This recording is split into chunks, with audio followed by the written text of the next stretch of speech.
नमस्कार साथियों, आप सभी का स्वागत है घोटुल एकेडमी की ऑनलाइन डिजिटल प्लेटफॉर्म में और ऑफलाइन क्लासेस में।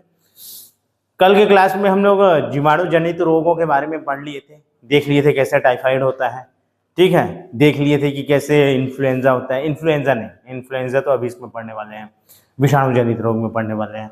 कल जीवाणुओं के रोग के बारे में पढ़ लिए थे, एंथ्रेक्स देखे थे लास्ट में। गैया गोरू को नहला दो पानी में तो गैया गोरू को जो मवेशियों को बीमारी होती है जीवाणु से, एंथ्रेक्स होता है।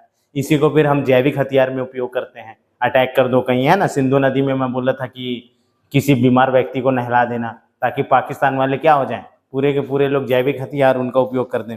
तो कल की क्लास में हम लोग जीवाणु जनित रोग पढ़ लिए थे। अब क्या पढ़ेंगे? अब पढ़ेंगे विषाणु जनित रोग, वायरल डिसीज के बारे में पढ़ेंगे। किस बारे में पढ़ेंगे? वायरल डिसीज के बारे में पढ़ेंगे। वायरल सोचते ना, सुनते हो ना, अभी वायरल फीवर हुआ है या बैक्टीरियल फीवर हुआ है। तो फीवर बहुत तरीके से होता है, कई सारे कारण होते हैं फीवर होने के, उसमें से एक कारण वायरल फीवर भी होता है। आइए पढ़ते हैं विषाणु जनित रोगों के बारे में। तो पहला जो बीमारी है उसको मीजल्स या खसरा, खसरा सुने ना, कहीं पर बोलते हैं खसरा हुआ था उसको, या मीजल्स हुआ था, ठीक। एक्चुअल में उसमें भी क्या होता है, मीजल्स मतलब खसरा। खसरा एक कैसी बीमारी है? विषाणु जनित बीमारी है। अगर कहीं सुनोगे कि खसरा हुआ है, खसरा का मतलब क्या है? मीजल्स। खसरा मतलब मीजल्स। उस वायरस का नाम है रोमांटिक वायरस। किस वायरस के कारण होता है? Romantic virus. अरे हाँ, नाम है उसका रोमांटिका वायरस। रोमांटिका वायरस के कारण मीजल्स होता है। मीजल्स या खसरा जो बोल रहे हैं ना, खसरा, वो मीजल्स जो खसरा बीमारी है और रोमांटिका वायरस के कारण होता है। और देखो, एंटीबायोटिक मेडिसिन खाया जाता है जिसको बैक्टीरियल डिसीज हो। अगर आपको बैक्टीरियल डिसीज हुआ है तो आप एंटीबायोटिक दवाई खा करके वो बैक्टीरिया को मार देते हो जो ज्यादा ग्रो कर रहा है, निपटा देते हैं उसको। अगर ये वायरस है तो हमको एंटीवायरल डिसीज लेना पड़ेगा। एंटीवायरल डिसीज जो वायरस को मार सके उसको एंटीवायरल डिसीज बोलते हैं, ठीक है।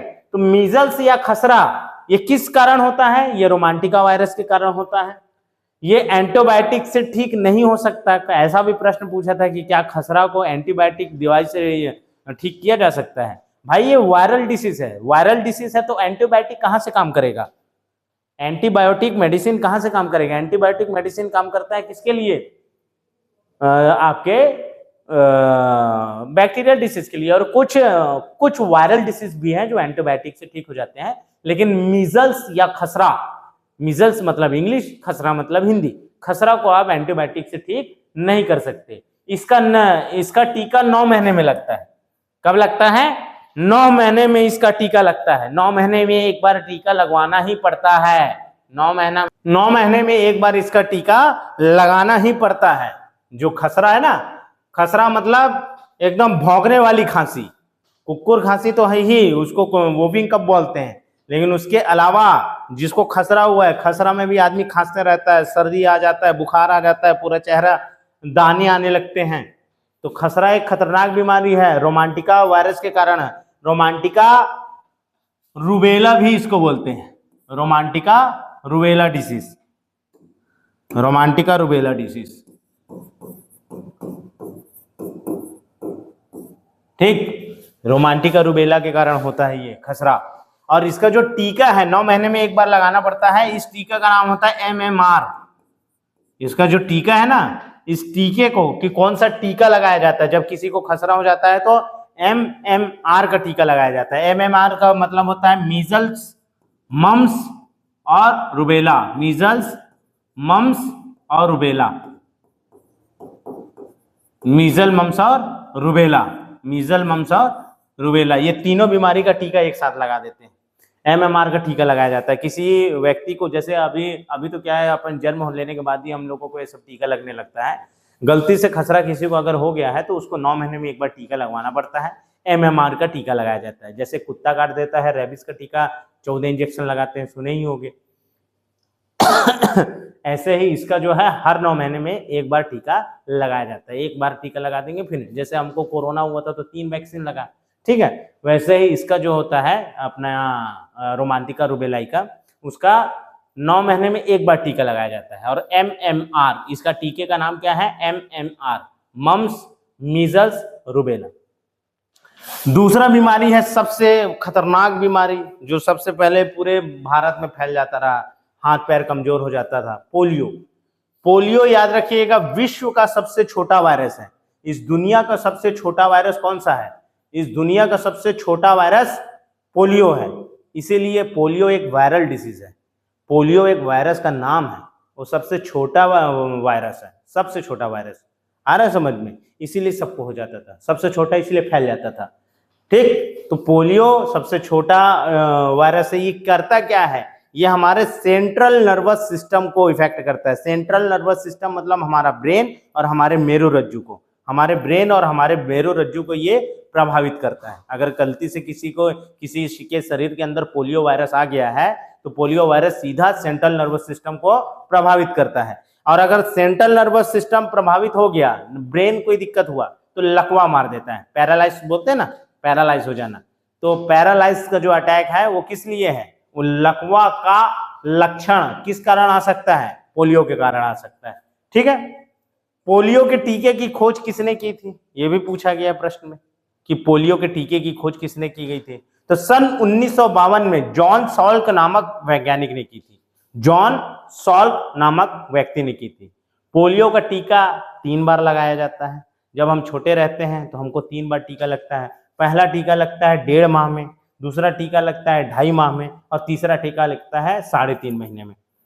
1.5, 2.5, 3.5, एक महीने के गैप में हमको ये टीका लगाया जाता है ताकि गलती से हमको पोलियो ना हो जाए।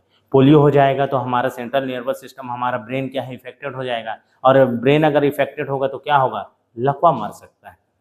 क्या मार सकता है? लकवा मार सकता है। सेंट्रल नर्वस सिस्टम हमारा इफेक्टेड हो सकता है। इसीलिए 1.5 महीने के बच्चे को, फिर उसके बाद 2.5 महीने को, फिर उसके बाद 3.5 महीने, मतलब 1.5 माह, 2.5 महीने और 3.5 महीने में अपने को पोलियो का टीका लगा देते हैं। एक प्रश्न पूछा जाता है कि पोलियो का सघन पल्स पोलियो अभियान की शुरुआत कब हुई थी? ये हुआ क्या था कि ये 1900 दशक का समय है, 1998-99 में हुआ क्या कि उस समय हमारे देश में पोलियो फैल रहा था। तो देशवासियों ने, प्रधानमंत्री उस समय शायद अटल बिहारी वाजपेयी थे, हाँ अटल बिहारी वाजपेयी थे, 2002 तक अटल बिहारी वाजपेयी थे। वो बोले कि पूरे देश में सघन पल्स पोलियो अभियान चलाया जाए। मतलब सघन पल्स पोलियो अभियान चलाने का मेन मकसद था कि घर घर जाके, गांव गांव जाकर के पल्स पोलियो पिलाना है। तो क्या करते थे बचपन में? मुंह खोलो रे, फिर 2 ड्रॉप गिरा देते थे। ओरल मतलब वैक्सीन। वैक्सीन हमको क्या, कोरोना का कैसा दिया गया? इंजेक्शन से। पोलियो का वैक्सीन दिया जाता था कि मुंह से 2 ड्रॉप गिरा देते थे, वो अंदर चला गया, अब हमको वो पोलियो नहीं होगा। आ रहा समझ में? तो वैक्सीन, ओरल वैक्सीनेशन दिया जाता था। याद करो वो दिन, तुमको भी मिला होगा। अब तो क्या है, बच्चा जब पैदा होता है तो इंजेक्शन लगा करके उसको ठीक कर देते हैं, मतलब पहले ही उसको पोलियो का टीका लगा देते हैं। ठीक है, तो 3 महीने, मतलब पोलियो टीके की खोज किसने की थी? जॉन सॉल्क ने सन 1952 में की थी। 3 बार लगाया जाता है, 1.5 महीना, 2.5 महीना, 3.5 महीने में। सन 2014 में, जिस वर्ष नरेंद्र मोदी प्रधानमंत्री बने थे, सन 2014 में WHO के द्वारा, वर्ल्ड हेल्थ ऑर्गेनाइजेशन के द्वारा भारत को पोलियो मुक्त घोषित कर दिया गया है। तब तक भारत में कोई केसेस पोलियो के नहीं हुए थे। मतलब हम सभी को क्या किए थे? वैक्सीन पिला दिए थे, सभी को पोलियो का जो टीका है वो दे दिए थे। इसी कारण अब हमारे भारत में पोलियो के कोई मरीज नहीं मिलते। पहले हर घर से या हर गांव से एक पोलियो का मरीज निकल आता था। ये 1960 से 70 का दशक का बात है। उसके बाद धीरे धीरे मेडिकल साइंस तरक्की करता गया, धीरे धीरे लोग ठीक होते गए और फाइनली 2014 में WHO ने पोलियो मुक्त घोषणा कर दिया। ये भी प्रश्न पूछा गया कि भारत को WHO के द्वारा पोलियो मुक्त कब घोषित किया गया था? तो सन 2014 में किया गया था। सघन पोलियो अभियान कब चलाया गया था? तो सन 2000 में चलाया गया था। 14 साल बाद, 14 साल लगे हमको पूरे देश को पोलियो मुक्त कराने में। पूरे देश को पोलियो मुक्त कराने में हमको कितने साल लग गए? 14 साल लग गए, 14 ईयर। इसीलिए कहते हैं 14 साल का वनवास। भगवान रामचंद्र जी का 14 साल का वनवास था। तो 14 साल में, जो 2000 से 2014 का समय आया, तो 2014 में हमको पोलियो मुक्त घोषित कर दिया गया। किसके द्वारा? WHO के द्वारा। ठीक है, अगले है चिकन पॉक्स। क्या बीमारी है? Chicken pox. चिकन पॉक्स, इसको चिकन पॉक्स को स्मॉल पॉक्स भी कहते हैं, ये ध्यान रखना। नहीं यार, गलत लिखा है। छोटी माता को चिकन पॉक्स कहते हैं, याद रखना। गांव गांव में जब किसी को छोटा छोटा दाना निकलता है तो उसको छोटी माता बोलते हैं। एक्चुअल में उसका वैज्ञानिक नाम चिकन पॉक्स है। क्या है? Chicken pox. छोटे छोटे फफोले शरीर पे आ जाते हैं। ये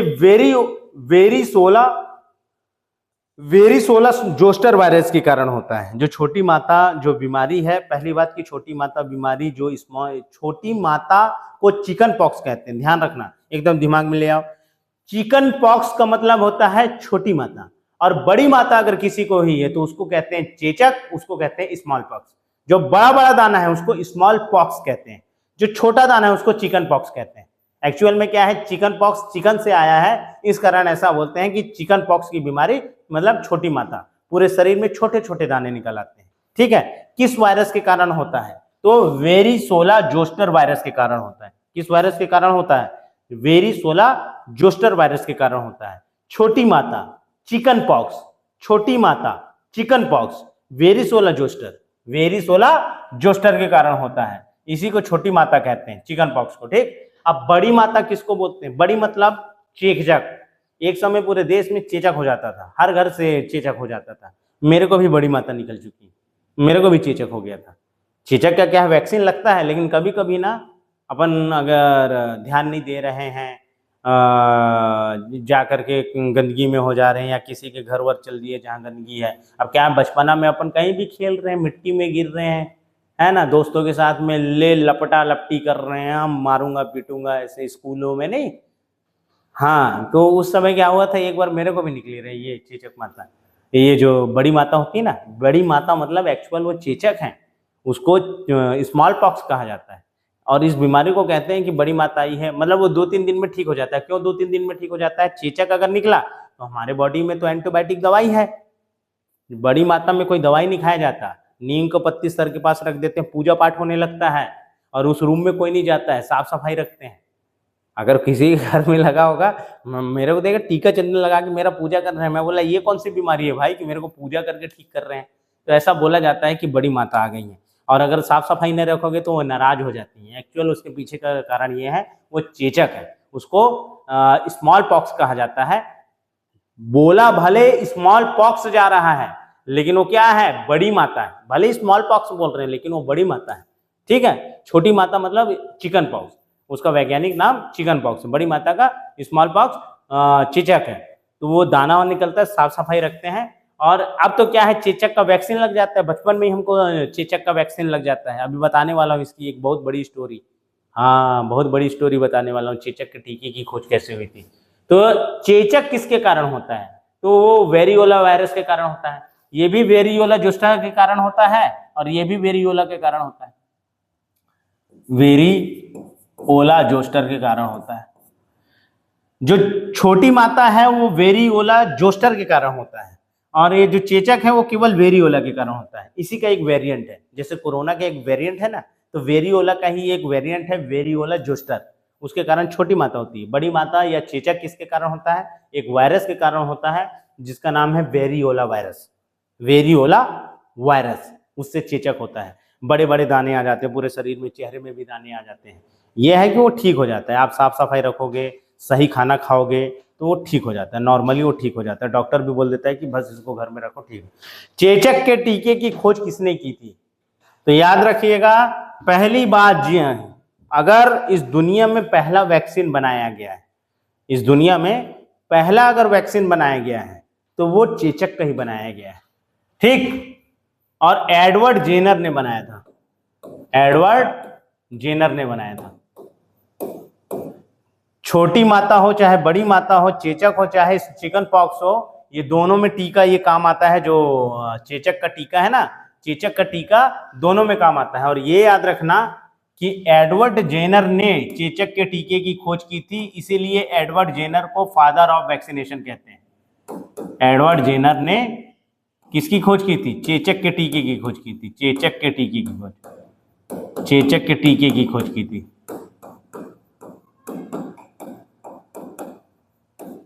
इसीलिए इन्हें क्या कहा जाता है? फादर ऑफ वैक्सीनेशन कहते हैं। फादर ऑफ वैक्सीनेशन कहते हैं।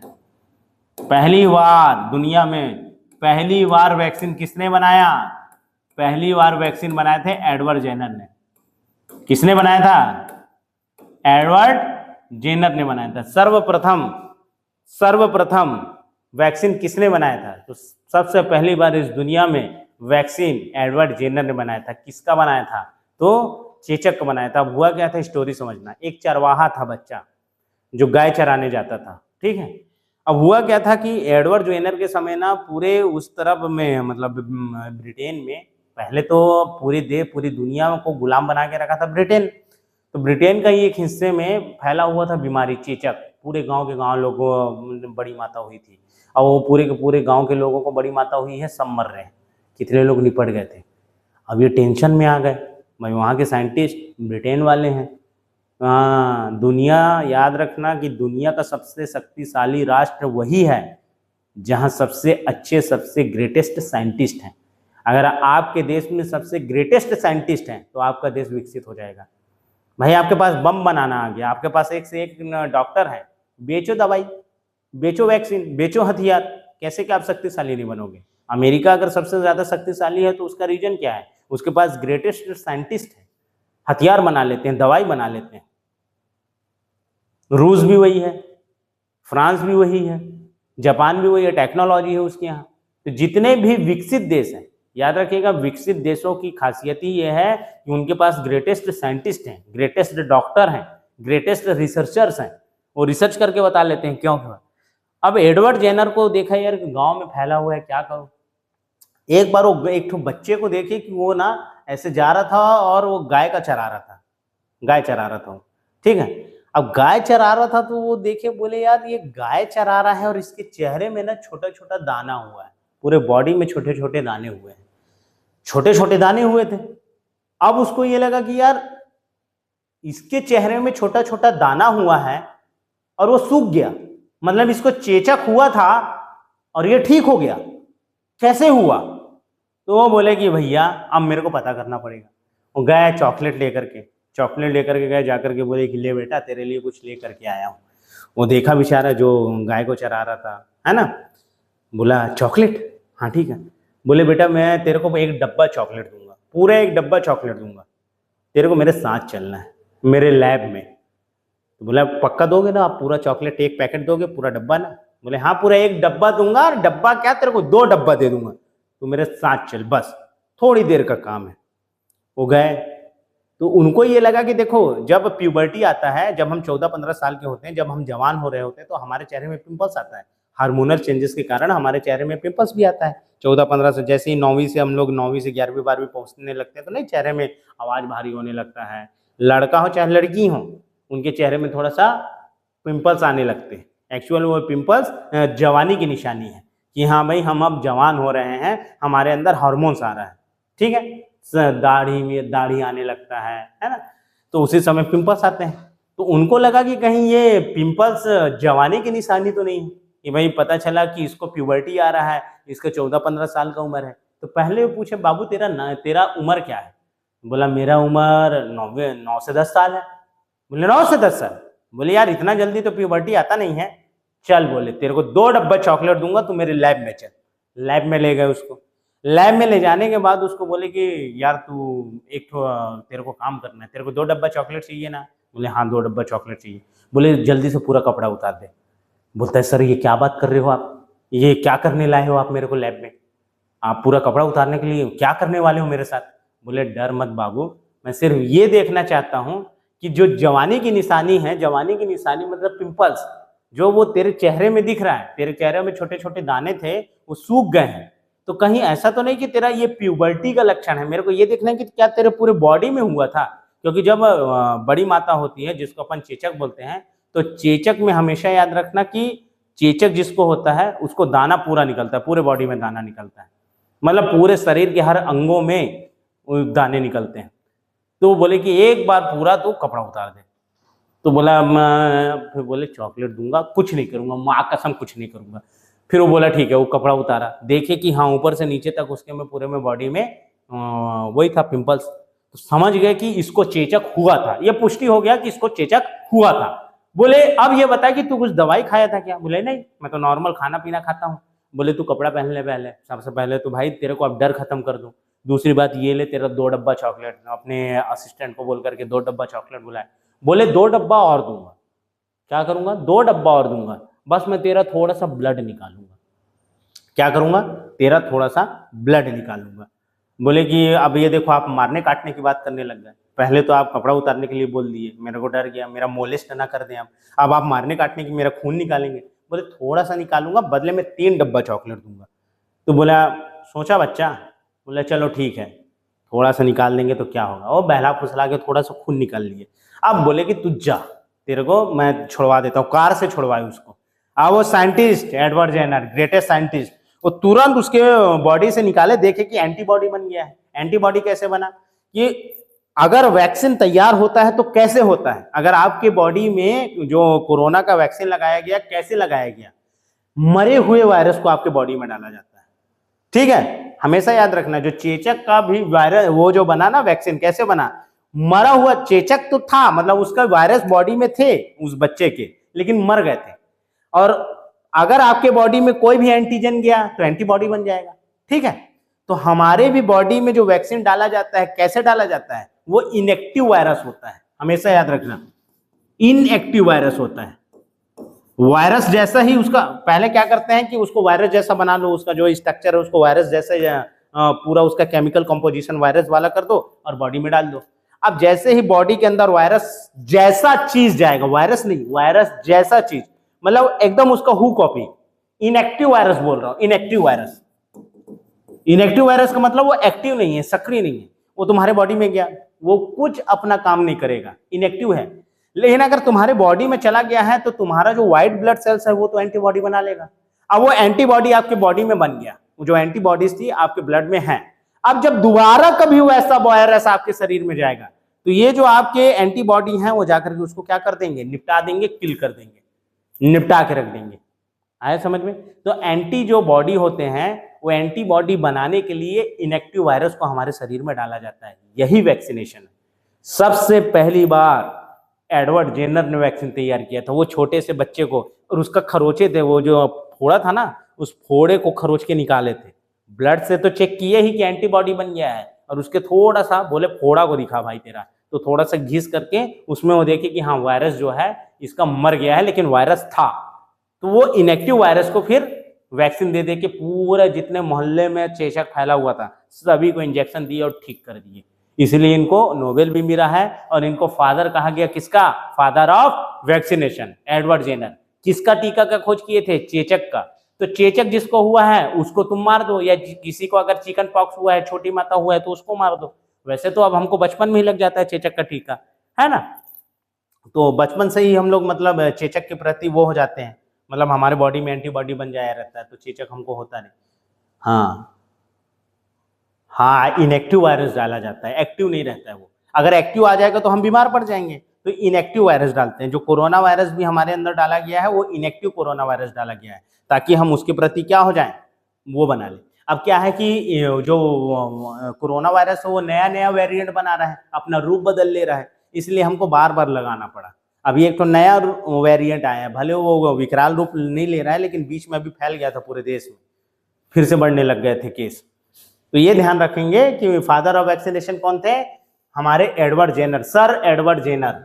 हमेशा रेस्पेक्ट के लिए सर लिखना, जो साइंटिस्ट होते हैं ग्रेटेस्ट साइंटिस्ट, उनके नाम के आगे एडवर्ड जेनर लिखा जाता है। ठीक है, तो ये एडवर्ड जेनर हो गए। चेचक की बीमारी किसके कारण होती है? वेरियोला वायरस के कारण होती है, एक वायरल डिसीज है, इसका टीका बन गया है तो घबराने की बात नहीं है। अब एक शब्द आता है चिकनगुनिया, याद रखिए चिकनगुनिया क्या है? ये मच्छर से होने वाला बीमारी है। एक्चुअल में मच्छर लोग क्या करते हैं, काटते हैं तो उनके लार में जैसे प्लाज्मोडियम पाया जाता है, वैसे ही एक परजीवी होता है, वो परजीवी हमारे शरीर में जाकर के चिकनगुनिया कर देता है। तो चिकन पॉक्स अलग चीज है, चेचक अलग चीज है, और चिकनगुनिया अलग चीज है। किसी को चिकनगुनिया है तो उसमें भी बुखार आता है, हाथ पाँव लाल हो जाता है ना, तो चिकनगुनिया अलग चीज है, मच्छर वच्छर के ही काटने से। इसका वाहक मच्छर होता है, इसका वाहक मच्छर होता है, ठीक है।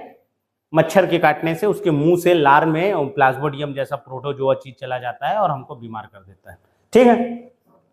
चिकनगुनिया हो गया। एड्स, HIV एड्स, एड्स एक बीमारी का नाम है।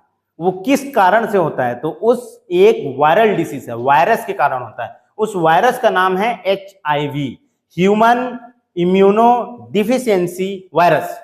Human immuno deficiency virus actual में क्या है, सबसे ज्यादा पूछा गया है, कई बार सवालों में आ चुका है। क्यों आ चुका है? क्योंकि सबसे ज्यादा पूछा जाता है। भाई अभी हम जवान हैं, हम जा रहे हैं जॉब करने के लिए, तो हमको अगर इस बीमारी के बारे में पता नहीं होगा तो हो सकता है हम बहुत सारा कुलकर्म कर बैठे, ठीक है। कुलकर्म कर, ज्ञान अज्ञानता क्या है? अगर हम कोई गलत काम कब करते हैं? जब हमको ज्ञान ना रहे। अगर ज्ञान है तो अगर हमको पता चल जाएगा कि ये बीमारी इस कारण से होता है तो हम उसके प्रति सतर्क रहेंगे, सचेत रहेंगे। तो इसको पढ़ाने का ये 11वीं 12वीं से स्टार्ट हो जाता है। 12वीं के चैप्टर में ह्यूमन हेल्थ और डिसीज के बारे में है। उसका रीजन क्या है कि अब बच्चा बालिग होने वाला है, 12 साल का होने, मतलब 18 साल का होने वाला है, एडल्ट होने वाला है। हो सकता है वो कोई एडल्टरी हरकत करे, है ना। तो एडल्टरी हरकत करने से पहले उसको नॉलेज दे दिया जाता है कि देखो अगर मल्टीपल तुम्हारे सेक्सुअल पार्टनर हैं तो तुमको HIV हो सकता है, बिल्कुल हो सकता है। अगर प्रिकॉशन ले, बिना प्रिकॉशन के अगर आप शारीरिक संबंध बना रहे हैं तो हो सकता है। और ऐसा नहीं है कि HIV जो होता है, एड्स जो होता है वो केवल शारीरिक संबंध बनाने से ही होता है, नहीं, इसके बहुत सारे कारण है। मान लो किसी को HIV एड्स है, उसकी वो सैलून में आया, सैलून से अस्तूरा चला दिए, अब अस्तूरा में उसका ब्लड लग गया, अब उसी अस्तूरा को मैं भी चला दिया तो उसका ब्लड मेरे ब्लड में आ गया, ब्लड ट्रांसफ्यूजन से हो जाता है, ठीक है। उसका सिरिंज यूज किए, अब उसी सिरिंज से मेरे को भी इंजेक्शन मार दिए तो वो यहाँ से भी बीमारी हो सकती है। आ रहा है समझ में? और इसको एक बड़ा टॉपिक है, कैंसर और एड्स जो है उसको अलग से बताएंगे, उसका एक टॉपिक है, उसको आगे बताऊंगा। बस इतना जान लो कि एड्स एक बीमारी का नाम है। वो किस वायरस के कारण होता है? HIV वायरस के कारण होता है, ह्यूमन इम्यूनो डिफिशियंसी वायरस। और एड्स का फुल फॉर्म क्या होता है? कई बार पूछा गया है। एक्वायर्ड, बचपन से ही पढ़ रहे हैं, मतलब 11वीं 12वीं से ही पढ़ रहे हैं। Acquired immuno deficiency syndrome, syndrome एक वर्ड आया है सिंड्रोम, आगे चल करके बताने वाला हूं सिंड्रोम के बारे में। सिंड्रोम एक स्पेसिफिक वर्ड है, ठीक है। तो acquired immuno deficiency syndrome, acquired immuno deficiency syndrome ये क्या है? तो ये एक वायरल डिसीज है। क्या है ये? वायरल डिसीज है। नेक्स्ट बीमारी के बारे में पढ़ते हैं, कॉमन कोल्ड। देखो बारिश हुआ है, हर घर में से किसी ना किसी एक जन को हो गया होगा, तुमको भी हो सकता है हो चुका हो एक आध बार। तो जो हमको सर्दी होता है, एक्चुअल में उसको सर्दी नहीं बोलते, उसको जुकाम बोलते हैं।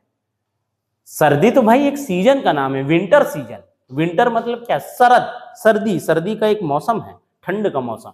एक्चुअल में उस बीमारी को हम जुकाम बोलते हैं। उस जुकाम का इंग्लिश वर्ड होता है कॉमन कोल्ड। जो नाक बहता है ना, आछी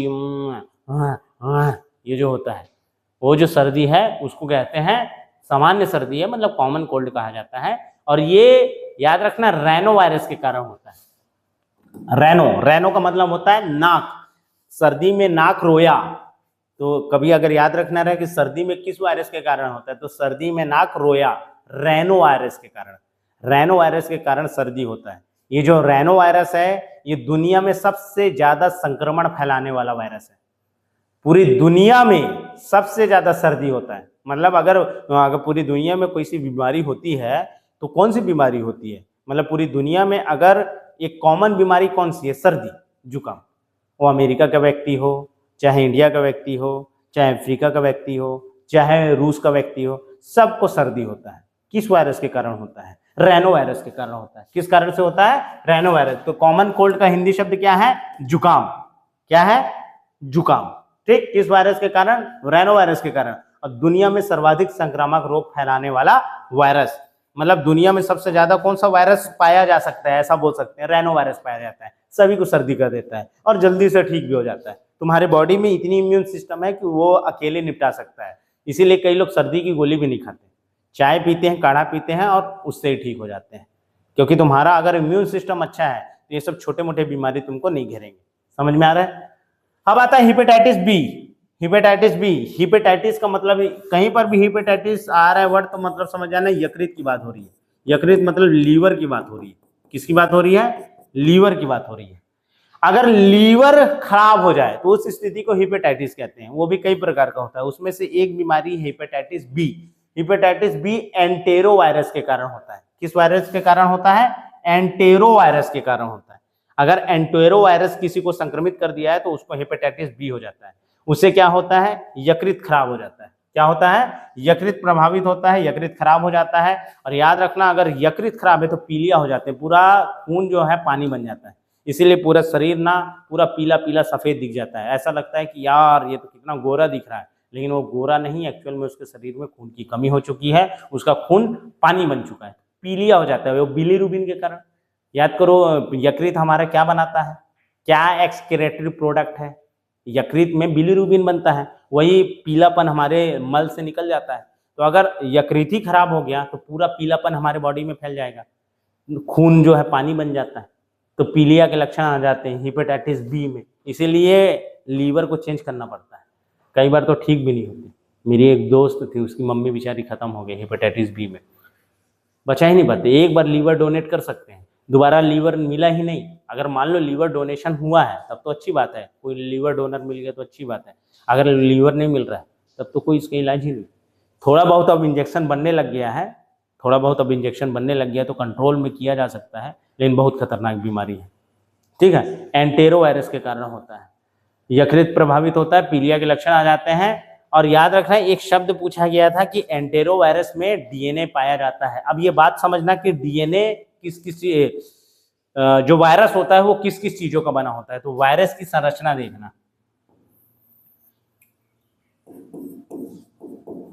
डीएनए या आरएनए। डीएनए और आरएनए के चारों तरफ बाहर में प्रोटीन का लेयर रहता है, ये है प्रोटीन। ठीक, इसी को वायरस कहते हैं। ये वायरस का स्ट्रक्चर है, वायरस का स्ट्रक्चर है। होता क्या है अब देखना, वायरस हमारे शरीर में जाके ग्रोथ कैसे कर लेता है। ये वायरस है, ये इसका डीएनए है, डीएनए न्यूक्लिक एसिड। एक्चुअल में डीएनए और आरएनए क्या है? एक एसिड है। डीएनए और आरएनए क्या है? डीएनए और आरएनए एक न्यूक्लिक एसिड है, इसको न्यूक्लिक एसिड बोलते हैं। ठीक, इसका भी पूरा अच्छे से पढ़ाऊंगा जेनेटिक में। तो न्यूक्लिक एसिड है, एक एसिड है, समझ लो एक एसिड, उसके चारों तरफ में प्रोटीन रहता है। ठीक, अब ये क्या करता है, हमारे शरीर में जैसे ही गया तो प्रोटीन ऐसे करके खुल जाता है, मतलब ये जो प्रोटीन का लेयर है ये बाहर हो जाता है, और जो डीएनए आरएनए है ये हमारे डीएनए आरएनए से कंबाइंड हो जाता है, और हमारे डीएनए आरएनए को निपटा देता है, हमारे सेल्स को निपटा देता है, और सेल्स का पूरा खाना ले लेके, खाना खा खा के अपना ग्रोथ कर लेता है। इसीलिए वायरल डिसीज बहुत घातक बीमारी है। बैक्टीरिया क्या करता है, हमारे डीएनए को अफेक्ट नहीं करता है, लेकिन ये जो है ये हमारे डीएनए से जाकर के मिल जाता है। ये हमारे शरीर के अंदर जाएगा, ये जो इसका जो डीएनए है, इसका डीएनए अपना मल्टीप्लिकेशन करते जाएगा, अपना संख्या बढ़ा लेगा और हमारे सेल्स को मार देगा। ऐसा ही बीमारी पैदा करते हैं इन लोग जो वायरल डिसीज है। ठीक है, तो ये एंटेरो वायरस में डीएनए पाया जाता है, आरएनए के जगह डीएनए होता है। न्यूक्लिक एसिड प्लस प्रोटीन से क्या बना होता है? वायरस बना होता है। लेकिन ये बात ध्यान रखना कि जो एंटेरो वायरस है उसमें डीएनए पाया जाता है, ये प्रश्न पूछा जा चुका है। ठीक है, वायरस में आरएनए भी पाया जाता है, डीएनए भी पाया जाता है, लेकिन जिसके कारण यकृत शोथ आता है, इसका हिंदी हेपेटाइटिस को ना यकृत शोथ कहते हैं, यकृत शोथ बीमारी, द लॉस ऑफ लिवर। ठीक, तो यकृत शोथ बीमारी एंटेरो वायरस के कारण होती है, और एंटेरो वायरस होने के कारण, मतलब एंटेरो वायरस के कारण होती है बीमारी, और एंटेरो वायरस में डीएनए पाया जाता है। ये ध्यान रखना, क्या पाया जाता है? डीएनए पाया जाता है। अगला बीमारी क्या है? रेबीज। इसको हाइड्रोफोबिया भी कहते हैं। ये ध्यान रखना, रेबीज की जो बीमारी है, रेबीज का दूसरा नाम हाइड्रोफोबिया है। हाइड्रोफोबिया का मतलब होता है, हाइड्रो मतलब होता है पानी, हाइड्रो मतलब क्या होता है? पानी, और फोबिया मतलब डर। हाइड्रो मतलब पानी और फोबिया मतलब डर। फोबिया मतलब होता है डर। तो पानी से डर लगने लगता है जिसको पहली बात की रेबीज अगर किसी को हो गया है तो वो रेबीज एक वायरस का ही नाम है, रेबिस एक वायरस का नाम है। अगर किसी व्यक्ति को रेबिस हुआ, अच्छा रेबिस किसके कारण होता है? अगर कुत्ता पगला गया है, पागल कुत्ता, एक्चुअल में पागल कुत्ता नहीं, वो रेबिस वाला कुत्ता है, उसको रेबिस हो गया है, ठीक है। या फिर बंदर या फिर बिल्ली, याद रखना बिल्ली, बंदर और कुत्ते, ये तीनों के काटने से रेबिस हो सकता है। इन तीनों के काटने से रेबिस हो सकता है, ठीक है। इनके लार में पाए जाते हैं, इसीलिए जब कुत्ता काटता है तो बोलते हैं चलो भाई 14 इंजेक्शन लगा लेते हैं वरना रेबिस हो जाएगा। अगर किसी व्यक्ति को रेबिस हो गया तो 100% उसकी मृत्यु निश्चित है। उसकी मृत्यु को कोई नहीं टाल सकता अगर रेबिस हो गया है तो। रेबिस होने से पहले, रेबिस का संक्रमण बढ़ने से पहले अगर आप रेबिस का टीका लगा लिए हैं तब तो ठीक हो जाएगा। मान लो किसी को पागल कुत्ता काट दिया है तो उसको आप रेबिस का टीका लगा दो तो वो बच सकता है शुरुआत में, अगर उसका वायरस बढ़ा ना हो। अगर वायरस बढ़ गए हैं उसके बॉडी में और उसको रेबिस के सिम्टम्स आने लग गए, रेबिस के सिम्टम्स में क्या होता है, वो पानी से डरने लगेगा, अचानक से उठेगा, अचानक से बैठेगा, उसका नर्वस सिस्टम खत्म हो जाता है, दिमाग ही काम नहीं करता है और लास्ट में बहुत दर्दनाक मृत्यु होती है। मेरी एक छोटी सी गाय थी, उस गाय को एक पागल कुत्ता काट लिया था। उस पागल कुत्ते ने काटा था। अब क्या हुआ ना कि गाय को हम लोग पानी दें तो पानी पिए वे ना करे, पिए ना गाय वो पानी, छोटी सी बच्चियां थी यार, उसको पानी दे तो पानी पिए ना, पानी नहीं पीती थी। कुछ दिन बाद ना वो पानी देख के डरे और सोए रहे अचानक से, और अचानक से खड़े हो जाए, अचानक से। हम लोग बोले क्या हो रहा है यार इसको, डॉक्टर को बुलाए, डॉक्टर लक्षण देखा, बोले इसको रेबीज हो गया है, अब ये बच ही नहीं सकती, ये बच ही नहीं सकती, और वो बेचारी खत्म हो गई। जो छोटी सी गाय थी हमारी खत्म हो गई। उसको फिर दफनाए, फिर हम लोगों को 14 टीका लगा, जितने घर में सभी लोग थे हम सभी को 14 का 14 टीका लगा, इंजेक्शन लगाए हम लोगों को, ठीक कि भाई तुमको, भाई गाय को छुए हो सकता है तुमको भी फैल गया हो, ठीक है। तो जिसको गलती से रेबीज हो गया उसका मरना निश्चित है। इसीलिए जब भी कभी तुमको कुत्ता पालते हो, बिल्ली पालते हो, अब बंदर तो कोई पालता नहीं लेकिन फिर भी कभी कभी अपन कहते हैं बंदर को खिला देते हैं ऐसे, और बंदर पकड़ के चाप दिया, तुरंत जाकर के टीका लगवा लेना, बिना कोई देरी किए जाना, जाकर के रेबीज का टीका लगवा लेना। डॉक्टर को बता देना कि सर अब तो फ्री में लगने लग गया है, अगर आप जाओगे डॉक्टर के पास में, अब तो हर गवर्नमेंट हॉस्पिटल में मेरे ख्याल से ये फ्री में लगने लग गया है, तो वहाँ जाकर के जाइए और जाकर के आप टीका लगवा लीजिए रेबीज का। आ रहा है समझ में? हाइड्रोफोबिया इसी को कहते हैं, पानी से डर लगने लगता है। एक वर्ड है जो फोबिया, फोबिया का मतलब होता है डर, ठीक। एक ऐसी बीमारी है उसको एंथोफोबिया बोलते हैं, ऐसा ही एक अजीब सी बीमारी है, मेंटल बीमारी है एंथोफोबिया। एंथोफोबिया का एंथो मतलब होता है फूल, फूल, और फोबिया मतलब डर, एंथोफोबिया। इसको फूलों, जिसको फूलों से डर लगता है। होता क्या है कि देखो बचपन में हम लोग डेड बॉडी से देख के डरते हैं कि नहीं डरते हैं? आज भी अगर हमारे बगल से डेड बॉडी गुजरता है तो हम लोग डर जाते हैं ना भाई, डेड बॉडी जो रहता है उससे डरते हैं कि नहीं डरते हैं? तो क्या होता है कुछ कुछ बच्चों में, अगर वो बचपन से ही ना, अगर वो एक तो डेड बॉडी से डर जाते हैं, जब भी वो लाश वाइट वाइट कपड़ा उससे डर जाते हैं हम लोग, जब बचपन रहते हैं सभी डरते हैं, हाँ सभी डरते हैं डेड बॉडी से, डेड बॉडी आता है तो डर जाते हैं। तो वो जो डेड बॉडी रहता है, वो डेड बॉडी में अगर फूल है, फूल ऐसे रखे रहते हैं, तो कुछ कुछ बच्चे लोगों को ना उस फूल से डर लगने लगता है, और फूल को देख करके ना डर जाते हैं। हाँ, तो डॉक्टर लोग बोले क्या है ये बीमारी, तब वो बताया कि भाई वो क्या है, डेड बॉडी देखे थे, डेड बॉडी में फूल था, इस कारण से ना वो एक मेमोरीज बन गई कि अब जहाँ जहाँ वो फूल दिखेगा वो फूल से उसको डर लगने लगेगा। जैसे लड़कियों को, गर्ल्स, अगर गलती से अभी तुम्हारे बगल में कॉकरोच निकल जाए, कॉकरोच बगल में, वो देखो कॉकरोच है, अभी डर गई, तो जो उसको इंसेक्टोफोबिया बोलते हैं। क्या बोलते हैं? इंसेक्टोफोबिया। कीड़े से डर लगने लगे, कीड़े से डर लगने लगे। छोटा सा छिपकली देखे, आ मम्मी, कीड़े से डर गए, छोटा सा छिपकली, काकरोच निकल गया, हाँ मेरे को काट देगा एकदम, वो एक फोबिया है, उसको इंसेक्टोफोबिया कहते हैं, जिस चीज से आपको डर लगने लगे। अभी एक नई बीमारी निकली है, मोफोबिया। मोफोबिया। ये हम में से कई लोगों को बीमारी हो गया है मोबाइल से डर।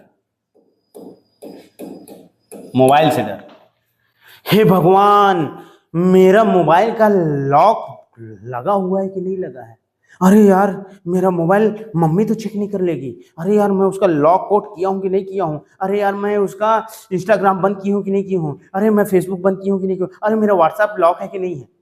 ये जो डर है ये भी एक साइको बीमारी है, इसको कहते हैं मोफोबिया, मोबाइल से डर लगना। आप बार बार मोबाइल चेक करते हो वो भी एक बीमारी है। आप मोबाइल के प्रति एकदम डरे रहते हो, अरे यार मेरा इंस्टाग्राम लॉक है कि नहीं है, कोई मेरा गूगल ब्राउजर तो चेक नहीं कर लेगा, ठीक है, कोई मेरा इंस्टाग्राम तो नहीं देख लेगा, या इंस्टाग्राम की चैटिंग तो नहीं पढ़ लेगा। अच्छा ही चैटिंग किए होंगे, मैं थोड़ी बोल रहा हूं कि गलत चैटिंग होगा, अच्छा भी चैटिंग होगा, लेकिन डर रहता है ना हमको अपने मोबाइल, हमारे प्राइवेसी के लिए। तो वो जो डर है मोबाइल के प्रति डर कि बार बार अरे मोबाइल लॉक है कि नहीं है, मोबाइल कहाँ गया, मोबाइल गुम तो नहीं गया, समझ रहे हो, ये एक मोफोबिया है। जबकि मोबाइल गुम गया, हाँ क्या हुआ मोबाइल गुमा ना, ठीक है पापा के पास बहुत पैसे हैं दोबारा ले लेंगे, काहे का डर होना चाहिए, दोबारा ले लेंगे, अरे हो गया ना, लॉक होगा खुला होगा क्या है, कोई बात नहीं, हम कोरी कागज हैं, हम कोरे कागज है, कोई दिक्कत नहीं, चेक कर लो। तो वो डर नहीं होना चाहिए। डरता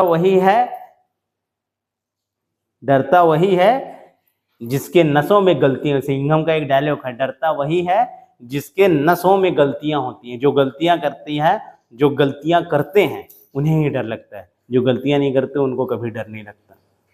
अरे समझ में।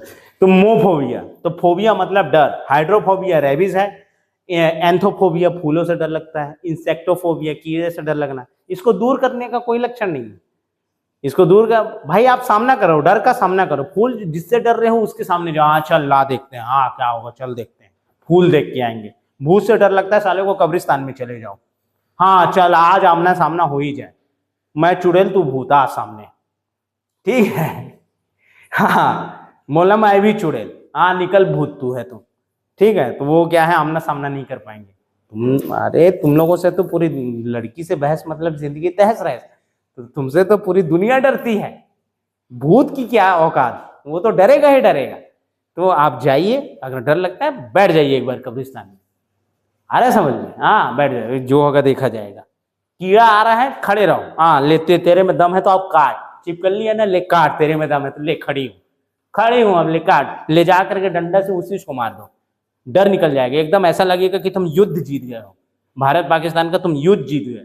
हाँ कि एक तो छिपकली को मार करके तुमको ऐसा प्राउड फील होगा कि हाँ मैं बहुत बड़ा युद्ध जीती हूँ, हाँ डर निकलेगा इससे, समझ रहे। देखो एक छोटी सी बच्ची या एक लड़की, एक महिला, एक युवती जो छिपकली से डरती है, जो कीड़े से डरती है, जब वो माँ बन जाती है और उसका जो बच्चा होता है, अगर उसको ये दिख जाए कि मेरा बच्चा है, मेरे बच्चे को खतरा हो सकता है, तो वो छिपकली और काकरोच क्या उस सांप को मार देती है। जो आज अगर आप लोगों को भी डर लगता होगा तो आप अपनी मम्मी से पूछना जाके कि मम्मी आप भी डरते थे, तो बोली कि हाँ मैं भी छिपकली काकरोच से डरती थी। लेकिन आज अगर तुम खड़े रहो, जो छोटा सा बच्चा उनका है, तुम भी छोटे से रहे होगे, अगर उन तुम्हारी मम्मी को पता चल गया कि वहां सांप निकल रहा है, ले जाके लाठी मार देगी उसको, डर निकल जाता है। क्यों? क्योंकि वहां पर प्रेम बच्चे के प्रति ज्यादा रहता है, और जिसके प्रति हम ज्यादा प्रेमी रहते हैं, जिसके प्रति हमारा ज्यादा प्रेम है, फिर हम दुनिया से नहीं डरते। हाँ आ जाए सांप, आ जाए छिपकली, आ जाए बड़ा सा जानवर, आ जाए, लड़ जाएंगे उससे। एक वीडियो में मैं देखा था कि एक छोटी सी बच्ची को भालू पकड़ लिया था, उसकी माँ उसका कोंथ दिया उसकी मम्मी को, लेकिन वो मम्मी छुड़ा के ले आई अपने बच्चे को, जाके लड़ गई भालू से, मेरा बच्चा है। एक माँ से बड़ी योद्धा कोई नहीं होती। तो ये डर अपने आप निकल जाता है, आ रहा है समझ में। तो चलो ठीक आगे बढ़ते हैं। तो रेबीज से क्या होता है, सेंट्रल नर्वस सिस्टम, वही ब्रेन इफेक्टेड हो जाता है, पानी से डर लगने लगता है, सेंट्रल नर्वस सिस्टम को प्रभावित करता है रेबीज। फिर आता है एक बीमारी इन्फ्लुएंजा। कौन सी बीमारी होती है? इन्फ्लुएंजा की बीमारी होती है। इन्फ्लुएंजा कौन सी बीमारी है? तो इन्फ्लुएंजा एक वायरल डिसीज है। फ्लू सुने, फ्लू हो गया है। कॉमन कोल्ड अलग है, सर्दी होना अलग है, फ्लू होना अलग। सर्दी प्लस बुखार, जुकाम के साथ में अगर बुखार भी आ रहा है तो वो फ्लू है। और वो किस वायरस के कारण होता है? इन्फ्लुएंजा। वो एक्चुअल में बीमारी जो है इन्फ्लुएंजा बीमारी है, और इन्फ्लुएंजा वायरस के कारण होती है। और ये एक वायरल डिसीज है। फ्लू एक वायरल डिसीज है, सर्दी प्लस बुखार। फ्लू अलग बोलते हैं ना, कोल्ड एंड फ्लू देना दवाई, तो कोल्ड मतलब जुकाम, फ्लू मतलब इन्फ्लुएंजा, ठीक है। सर्दी प्लस जुकाम, ये जुकाम और बुखार जब वो दोनों लक्षण है तो उसको फ्लू बोलते हैं। एक स्वाइन फ्लू आता है, एक्चुअल में सुअरिया से ये बीमारी फैली रही, इसीलिए उसको स्वाइन बोलते। स्वाइन मतलब सुअरिया, तो सुअरिया से फैली हुई बीमारी थी इसको, तो इसको स्वाइन बोलते हैं, ठीक है। ये H1N1 वायरस के कारण फैलता है, अभी बीच में फिर फैल गया था, बारिश के सीजन में ज्यादा फैल सकते हैं। एक मैं याद कर रहा हूँ पूरे भारत में फैला हुआ था, तो कहीं पर भी जिसको स्वाइन फ्लू हो रहा था निपट जा रहे थे। एक्चुअल में क्या था कि वायरस अटैक किया था सुअरिया को, मतलब फीमेल पिग, पिग का ऑपोजिट जेंडर होता है स्वाइन, तो स्वाइन को ये बीमारी फैला था। अब कई शहरों में, विदेशों में अमेरिकन जो लोग हैं या फिर विदेश कंट्री में, वो सुअर को भी काट के खाते हैं, ठीक है, जंगली सुअर मार के खा जाते हैं। हमारे देश में भी सुअर खाते हैं, इसमें कोई दिक्कत वाली बात नहीं।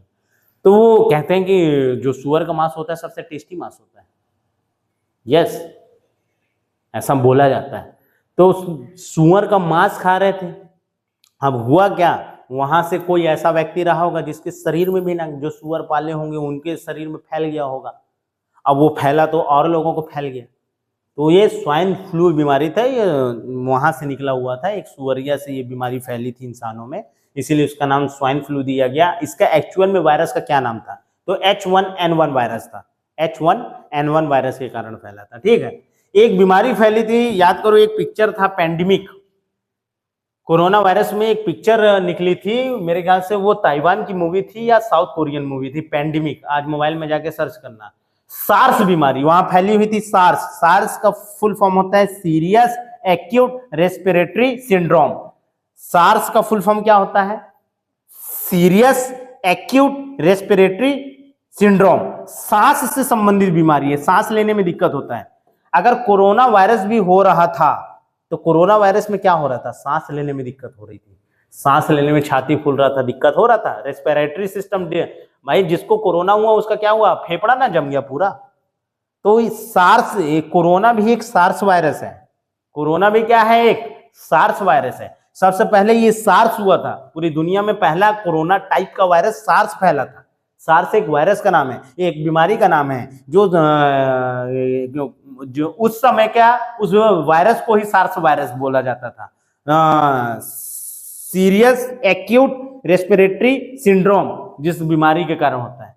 अब आया कोविड-19, तो कोविड-19 एक बीमारी है, कोविड-19 एक बीमारी है। इसी बीमारी का दूसरा नाम है सार्स CoV-2, सार्स CoV-2। अगर कभी आपसे हो सकता है प्रश्न में पूछ दे कि एक्चुअल में कोविड-19 का 2019 में इसका मतलब उत्पत्ति देखे थे, 2019 में देखे थे कि कोविड फैला था, तो कोविड का एक्चुअल में असली नाम क्या है ये पूछ दे, तो कोविड बीमारी का असली नाम सार्स CoV-2 है।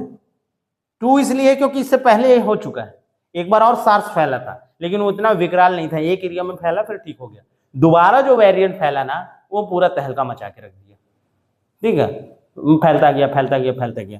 तो सार्स CoV-2, इसी का दूसरा नाम क्या है, कोविड-19 बीमारी। और ये किस वायरस के कारण होता है, तो ध्यान रखें, जैसे एड्स एक बीमारी है, वो HIV वायरस के कारण होता है, वैसे ही कोविड-19 या सार्स CoV-2 एक बीमारी है, एक बीमारी है जो कोरोना वायरस के कारण फैलता है। कोरोना मतलब रिंग वाला वायरस, ऐसा वायरस होता है, याद करो, कोरोना का ऐसा वायरस दिख रहा था ऐसा, तो ये गोले आकार का एक रिंग आकार का वायरस है, इसलिए इसको कोरोना वायरस बोलते हैं, ठीक है। कोरोना वायरस के कारण कोविड-19 या सार्स CoV-2, सार्स CoV-2। ऐसा ही एक वायरस बीमारी है बर्ड फ्लू। बर्ड फ्लू चिड़ियों में पाया जाता है, कभी सुने होंगे कि मुर्गियों में बर्ड फ्लू फैला है, पूरे मुर्गियों को निपटा देते हैं। बतखों में फैला है बर्ड फ्लू, तो पूरे बतख को निपटा दो। एक्चुअल में ये चिड़िया लोगों में सर्दी होती है, लेकिन वो क्या होता है, चिड़िया लोग के एक लाइन से मरना स्टार्ट कर देते हैं और वो बीमारी इंसानों में फैल जाती है, फिर इंसान लोग मरना शुरू कर देते हैं। तो ये ध्यान रखना, ये जो पक्षियों में होता है, और ये किस वायरस के कारण होता है, तो H5N1 वायरस के कारण होता है। वो H1N1 था स्वाइन फ्लू, ये H5N1 है। H5N1 वायरस के कारण होता है बर्ड फ्लू, चिड़ियों में होने वाला है। भारत में लगभग विलुप्त हो चुका है, अब ये भारत में नहीं होता। लेकिन अभी मैं सुना रहा कि कुछ दिन पहले रायगढ़ में एक आध जन को हुआ था, तो वहां पूरे मुर्गी को दफना दिए थे। कुछ दिन पहले केरल में हुआ था, तो वहां पूरे मुर्गियों को दफना दिए थे। ठीक है, दर्दनाक तरीके से बेचारे चिड़िया लोगों को दफना दिया जाता है, मारा जाता है, क्योंकि इसका कोई इलाज नहीं है ना, इसका इलाज नहीं निकल पाया है चिड़िया लोगों को। कहीं से भी बर्ड फ्लू मिलते हैं, वो सीधा वो चिड़िया लोगों को निपटा देते हैं, क्योंकि और इंसानों में ना फैल जाए। ठीक, अब आता है मम्स। ये शुरुआत में पढ़े थे, MMR का टीका, अगर किसी को खसरा हुआ है, मीजल्स हुआ है, तो मीजल्स, मम्स और रुबेला का टीका लगता है। MMR, मीजल्स, मम्स और रुबेला का टीका। तो ये दूसरा आया मम्स, या इसी बीमारी को कहते हैं गलसुआ। कभी कभी किसी देखे इंसान का यहाँ पर गला थोड़ा सा झुका रहता, फूल जा रहता है, यहाँ पर फूला रहता है, फिर अपन दवाई खाते हैं, सेकते हैं, एक तो पट्टी लगा लेते हैं, यहाँ पे अलग सा फूल जाता है, ऐसा करके इतना बड़ा फूल जाता है। उसी बीमारी को कहते हैं गलसुआ या मम्स। ये एक वायरल डिसीज है, यही ये क्या है, वायरल डिसीज है। हिंदी में इसे कंठमाला बीमारी कहते हैं, कंठमाला बीमारी कहते हैं। एक्चुअल में ये यहाँ पर ऐसा करके फूल जाता है, वही क्या है, वही एक मम्स है। क्या है, मम्स। आपको जान के हैरानी होगी कि डेंगू भी क्या है, डेंगू एक वायरल डिसीज है। यस, डेंगू एक वायरल डिसीज है। इसको हड्डी तोड़ बुखार भी कहते हैं, हड्डी तोड़ बुखार भी कहते हैं, रक्त सहित बुखार भी कहते हैं, इसको रक्त सहित बुखार भी कहते हैं, रक्त सहित बुखार कहते हैं। ठीक है, रक्त सहित बुखार मतलब जिसको रक्त भी आ रहा हो ऐसा बुखार है। ठीक, अब होता क्या है इसमें, अब देखो समझना इस बात को। एक मच्छर है जिसको एडिस फ्लाई कहते हैं, एडिस मच्छर कहते हैं। एडिस, जैसे मलेरिया किसके कारण फैलता है, मलेरिया, अच्छा अभी मलेरिया नहीं बताए हूँ, प्रोटोजोआ से। ठीक, एक मच्छर है जिसका नाम है एडिस, एडिस एजिप्टाई। एक्चुअल में उस मच्छर का भी पूरा नाम याद रखना है, एडिस एजिप्टाई। या फिर एक दूसरा मच्छर होता है जो डेंगू होता है, उसके वाहक हैं, वाहक मतलब उसके लार में वायरस पाया जाता है, डेंगू वायरस। जो एडिस मच्छर होती है ना, एडिस मच्छर या एजिप्टाई, एडिस एजिप्टाई या क्यूलेक्स फेंटिगेंस, क्यूलेक्स फेंटिगेंस, कई बार बोलो मेरे साथ, क्यूलेक्स फेंटिगेंस, क्यूलेक्स फेंटिगेंस, क्यूलेक्स फेंटिगेंस। और इधर है एडिस एजिप्टाई, एडिस एजिप्टाई। तो एडिस मच्छर अब काटती है तो उसका जो थूक होता है, लार, उस लार में पाया जाता है डेंगू वायरस। वो डेंगू तुम्हारे बॉडी में आ गया। अब डेंगू करता क्या है, तुम्हारा जो प्लेटलेट्स है उस प्लेटलेट्स को निपटा देता है। अब अगर प्लेटलेट्स खत्म हो गए, प्लेटलेट्स काउंट कम हो गया, प्लेटलेट्स तुम्हारे संख्या में कम हो गए, तो प्लेटलेट्स का काम क्या होता है, तुम्हारा जो ब्लड वाहिनी है, ब्लड पाइप है, ये यहाँ से ब्लड जा रहा है, ये इसमें से ब्लड जा रहा है। अब मान लो यहाँ पे ये टूट गया, ये टूट गया, ऐसे ये टूट गया, ये देखो ये टूट गया, ये टूट गया, ये बीच बीच में टूट गया ये पाइप। तो इस पाइप को जोड़ने का काम करता है प्लेटलेट्स। ठीक है, ये जो पाइप जा रहा है जिसमें से टूट फूट गया है कहीं पर, तो उसके ब्लड वेसल्स का रिपेयरिंग करता है कि हाँ चलो जहां पर टूटा है ये यहाँ पर ये आ जाएगा, यहाँ पर ऐसे करके आ जाएगा, ये यहाँ पे आ जाएगा, ये यहाँ पे आ जाएगा, ऐसे ये सब प्लेटलेट्स रहेंगे।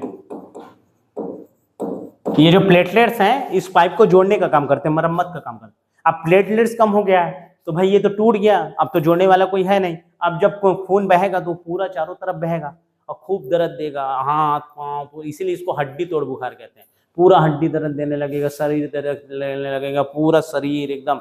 और सबसे बड़ा इसका पहला लक्षण है कि जो आंख है ना, ये यहाँ दर्द देता है, यहाँ पूरा दर्द देता है, यहाँ दर्द देने लगता है, अंदर ही अंदर बहुत ज्यादा दर्द देता है, पूरे आंख में ऐसे इधर ना बर्दाश्त नहीं होता वो डेंगू, समझ रहे हो। तो अगर किसी को डेंगू हुआ है तत्काल आप जाके चेक कराइए, अब तो इलाज भी होने लग गया है। लेकिन ये किस कारण होता है, वायरस के कारण। डेंगू एक वायरल डिसीज है। सब लोग, कई लोग ऐसा सोचते हैं कि मलेरिया प्रोटोजोअन डिसीज है, अभी पढ़ाऊंगा आगे। वैसे डेंगू भी प्रोटोजोअन डिसीज होगा नहीं, आज ये बात ध्यान रखिएगा, डेंगू एक वायरल डिसीज है। डेंगू क्या है, एक वायरल डिसीज है, एक वायरल डिसीज है।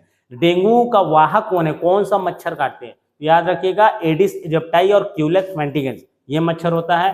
उसके लार में डेंगू वायरस पाया जाता है और उसी के थ्रू वो मनुष्य में एंटर करता है। मच्छर काटी खून पीने के लिए, और वो खून पीने के लिए जैसे ही लार था तो डेंगू चला गया।